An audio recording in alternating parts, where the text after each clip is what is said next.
Le tabac est une plante naturelle originaire d'Amérique centrale. Les Indiens l'utilisaient comme plante médicinale et le fumaient lors de rites initiatiques. Elle a été importée en Europe lors de la campagne de Christophe Colomb. L'industrialisation de sa culture et de sa transformation dès le XVIIIe siècle a entraîné la généralisation de sa consommation. Les femmes étaient rares à fumer jusqu'au XXe siècle. C'est à partir des années 1920 que l'industrie américaine du tabac décida de s'attaquer au tabou qui interdisait aux femmes de fumer en surfant sur le courant du féminisme qui contestait la domination masculine. De nouvelles formes de cigarettes ont été développées spécialement pour cibler les femmes. Cigarettes slim, light, menthol, colorées, tout était fait pour attirer le regard de l'adolescente qui, plus elle commence jeune à fumer, plus elle développera une dépendance forte à vie. Ces campagnes marketing s'appuient sur les stéréotypes de genre et associent faussement l'usage du tabac au concept de beauté, de minceur, de séduction, de sophistication, mais aussi d'émancipation et de liberté. Ce marketing à destination des femmes continue aujourd'hui à travers la commercialisation de nouveaux produits de l'industrie du tabac, comme la cigarette électronique, dont on ignore l'impact à long terme, ou les cigarettes chauffées, telles que IQOS, présentées comme moins dangereuses qu'une cigarette classique, mais qui s'avèrent l'être tout autant. Depuis plusieurs décennies, nous savons que c'est le contraire qui se produit. Fumer accélère le vieillissement de la peau, abîme les dents, les cheveux, la voix, masculinise la femme en s'opposant à la sécrétion des hormones féminines. Comment s'installe la dépendance au tabac ? La nicotine contenue dans les cigarettes a une action de stimulation intellectuelle, de relaxation et d'augmentation du taux circulant de sucre.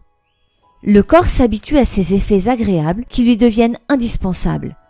L'absence de nicotine dans l'organisme provoquera un mal-être et la consommation de tabac ne servira plus qu'à éliminer ce mal-être.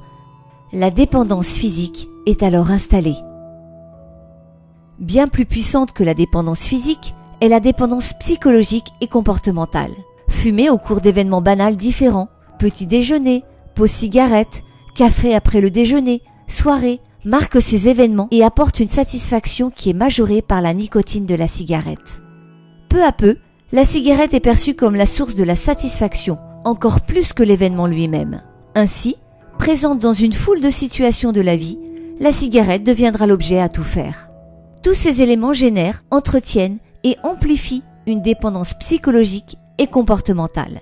Les femmes, de par leur cumul des activités familiales et socio-professionnelles, sont très exposées à des situations de stress qu'elles tentent plus fréquemment que les hommes de gérer au moyen du tabac. Quels impacts du tabac sur la santé des femmes ? En France, un quart des femmes âgées de 18 à 75 ans déclarent fumer du tabac. À toutes les étapes de leur vie de femme, elles s'exposent à un risque plus élevé pour leur santé que les hommes. À l'adolescence, le tabac a un effet hypoœstrogénique, favorisant des cycles menstruels irréguliers, sans ovulation et plus courts. Le tabagisme, qu'il soit actif ou passif, favorise également les règles douloureuses. À l'âge adulte, les fumeuses prenant la pilule ont plus fréquemment des saignements gynécologiques intermittents et une contraception moins efficace que les non-fumeuses. Cette dernière, associée au tabac, augmente considérablement le risque d'accident vasculaire cérébral et de phlébite. Lorsqu'elles désirent un enfant, les fumeuses, au même âge que les non-fumeuses, mettent 2 fois plus de temps pour avoir un enfant. Plus le nombre de cigarettes est élevé et le tabagisme ancien, moins la femme est féconde. En cas de procréation médicalement assistée, le tabagisme complique considérablement la procédure et les chances de réussite par une diminution de la réserve ovarienne, une diminution du taux de grossesse par cycle, une diminution du taux de fertilité, ainsi qu'une augmentation significative du taux de fausses couches. Pendant la grossesse, les femmes fumeuses ont un risque de grossesse extra-utérine qui augmente avec le nombre de cigarettes. Le fœtus exposé au tabagisme de la mère est moins bien oxygéné et connaît plus souvent des retards de croissance et du développement. À sa naissance, le bébé est en général plus petit et rencontre plus souvent en grandissant des problèmes respiratoires tels que l'asthme, des infections et présente un risque de mort subite du nourrisson multiplié par 2, même avec la consommation d'une seule cigarette par jour. Les enfants exposés au tabac présentent plus souvent des troubles de l'attention ou une hyperactivité, une obésité et plus tard, consomment plus jeunes et deviennent plus facilement dépendants aux substances toxiques. La consommation de tabac perturbe aussi l'allaitement en diminuant la production de lait de la mère. Il faut aussi noter que la nicotine passe dans le lait, avec des conséquences possibles pour le nourrisson. Mais les avantages de l'allaitement l'emportent sur ce risque. Il faut dans ce cas qu'elle fume loin du bébé juste après la tétée. Cela limitera les taux de nicotine passant dans le lait maternel. Le tabac induit aussi des effets sur la peau. Les fumeuses présentent un vieillissement cutané plus marqué par rapport aux non-fumeuses et aux fumeurs. Le tabagisme gêne également la cicatrisation des plaies et favorise les complications post-opératoires. Le tabagisme augmente aussi le risque de développer une forme sévère de psoriasis, phénomène non observé chez les hommes. Le tabagisme contribue à une évolution défavorable dans la plupart des maladies auto-immunes, par ailleurs plus fréquentes chez les femmes. Après 15 à 20 ans de tabagisme, des effets plus graves que chez les hommes fumeurs font leur apparition. La bronchite chronique obstructive s'exprime différemment chez les femmes, comme des difficultés respiratoires plus importantes et une perte plus rapide de leur fonction respiratoire lorsqu'elles ont une obstruction sévère. Le nombre d'hospitalisations pour exacerbation de BPCO a doublé entre 2002 et 2015. Les artères du cœur, les coronaires, sont plus touchées.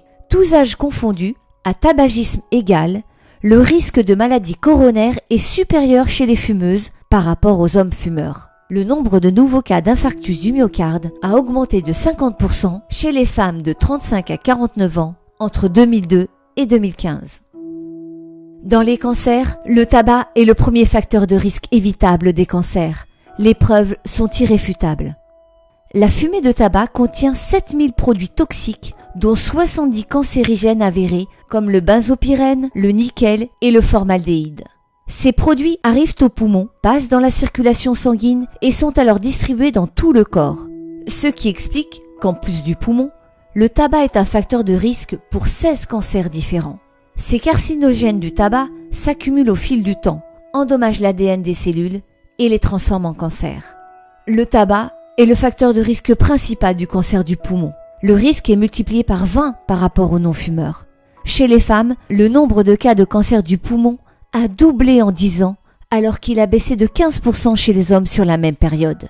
Désormais, le nombre annuel de décès par cancer du poumon chez les femmes est supérieur à celui des décès par cancer du sein. Une augmentation notable s'observe aussi pour les cancers de la gorge et toute la sphère ORL. Le tabac augmente aussi le risque de cancer du sein. Cette donnée est de plus en plus probante ces dernières années. Les femmes fumeuses atteintes de cancer du sein, lorsqu'elles sont traitées par radiothérapie, ont un risque 2 fois plus élevé de développer un cancer du poumon et présentent plus de complications après une reconstruction mammaire. C'est pourquoi l'arrêt du tabac avant chirurgie mammaire est une étape très importante dans le parcours de soins de ces femmes. Enfin, la mortalité chez les fumeuses atteintes de cancer du sein est plus importante que chez les non-fumeuses, non seulement par le cancer du sein, mais aussi par les autres maladies liées au tabac. Le risque de cancer de l'utérus est également plus élevé chez les fumeuses. Ce risque augmente avec le nombre de cigarettes quotidiennes et un début précoce du tabagisme. Entre 2000 et 2015, le nombre de décès attribuables au tabac a doublé chez les femmes, passant d'environ 8000 à près de 20 000 par an. 1 sur 5 de ces femmes qui décèdent est âgée de 34 à 69 ans. Comment les femmes arrêtent-elles de fumer ? Beaucoup de femmes le font seules, la motivation pouvant être d'améliorer leur santé ou tout autre motif en choisissant le moment et le moyen qui leur convient le mieux. On sait néanmoins que l'aide d'un professionnel formé en tabacologie augmente de 70% le taux de succès. Le tabacologue peut s'appuyer sur des solutions de remplacement nicotinique, patch, gomme, pastilles et des techniques spéciales d'entretien psychologique qui ont démontré leur efficacité. Un suivi régulier permet d'éviter les inconvénients du sevrage, qui conduisent à la reprise, l'augmentation du stress, la dépression et la prise de poids, et de les traiter lorsqu'elles surviennent. La prise de poids est particulièrement appréhendée par les femmes. Elle les empêche parfois de tenter l'arrêt du tabac. Pourtant, elle n'est pas systématique et consiste en 4 kilos en moyenne qui sont en général perdus en quelques mois en adaptant son alimentation et son activité physique. Il est connu que l'arrêt sera facilité par un entourage non fumeur ou fumeur qui s'engage à arrêter en même temps. La vapoteuse personnelle ou cigarette électronique pourrait être utile à certaines femmes si elle est utilisée sans association avec les cigarettes fumées et sur une période limitée. Néanmoins, il persiste des doutes sur sa nocivité à long terme, en particulier sur sa capacité à induire ou non des cancers. La sophrologie et l'acupuncture semblent être utiles pour aider au maintien de l'arrêt. Plusieurs tentatives sont parfois nécessaires pour un arrêt durable. Chacune d'elles rapprochera du succès. Les bénéfices attendus de l'arrêt. À tout âge, une femme qui arrête de fumer augmente son espérance de vie en bonne santé. Cela est visible rapidement. 8 heures après la dernière cigarette, la tension artérielle et la fréquence cardiaque diminuent. L'oxygénation des cellules s'améliore en 24 heures dès la disparition du monoxyde de carbone du corps. Cela est particulièrement visible sur la peau qui prend un aspect plus jeune et moins ridé. En un mois, la toux et l'essoufflement diminuent. Les activités physiques sont plus faciles. Dans l'année, le risque d'infarctus du myocarde diminue de moitié. 5 ans après l'arrêt, le risque d'accident vasculaire rejoint celui des non-fumeurs. À 10 ans, le risque de tous les cancers liés au tabac diminue considérablement. Une femme qui arrête de fumer reprendra sa liberté confisquée dans la dépendance tabagique, prendra soin de sa santé, gagnera en niveau de vie et sera plus légitime pour aider ses enfants à éviter le piège du tabac.